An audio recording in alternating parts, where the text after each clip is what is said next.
done a lot better, isn't it, in the league if you look at the table where he would have been. And then, like you say, this season, the wins have come against the better teams as well. A lot of the wins have come against the better teams, like that Bolton victory away at Bolton was a really good performance from start to finish.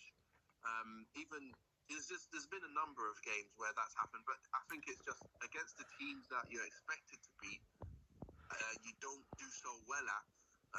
That's where the frustration will be. But at the same time, it's understand where you're at. And people are impatient. We know that. Football and fans, people are impatient and they want to see success straight away. And it's people who can see the big picture, who can actually, stay around for long enough to realise that it's called a rebuild for a reason. It's a rebuild because you're not going to get the results you're expected to get during that period. But at the same time, as long as you're reaching a certain level, then you should be okay. And to know that you've lost, for example, fellow Asgard, and to know that, okay, imagine what team you'd be without fellow Asgard, and you didn't replace them with the right players.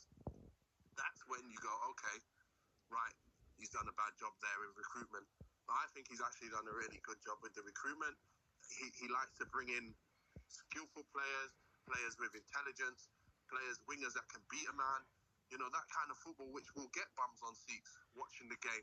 So he's been having to do that and continually rebuild that whenever players have left as well. So I just think they'll look at him and say, you know what, he loves the club. He's been an ex-player for the club. He's now been an ex-manager for the club. And he loves the club and he wants them to do well.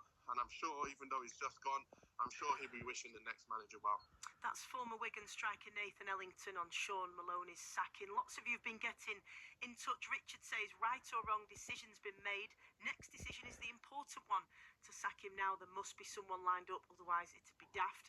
Nothing simple, as it's not just the manager. Forever Wigan says, good luck to him, a thoroughly decent human being, and his passion for Wigan Athletic was undeniable. Sadly, no evidence to suggest he's the man to take us to the next level. There's no room for sentiment in football. And Buzz said, disappointed it's not worked out for Sean, but ultimately he's paid the price for a lack of progression, and his decisions have cost us a lot of points this season. You can hear Sean Maloney's last interview as manager over on the Wigan Athletic page on BBC Sounds. Make sure you subscribed to get the latest updates. Wigan fans, Gaz and Emily will be taking your calls tomorrow after 6 p.m. on Total Sports. Time to head back to Old Trafford now. The teams are out. We're ready for the second half. Manchester United and Fulham in the FA Cup 5th round with Alex Bruce and Gaz Drinkwater. Thank you very much, Stacey. It has to be said, I was rather surprised to hear that Sean Maloney news. He has left Wigan Athletic, sacked by Wigan Athletic. Of course, on his FA Cup journey, it was, his last FA Cup game in charge of Wigan Athletic.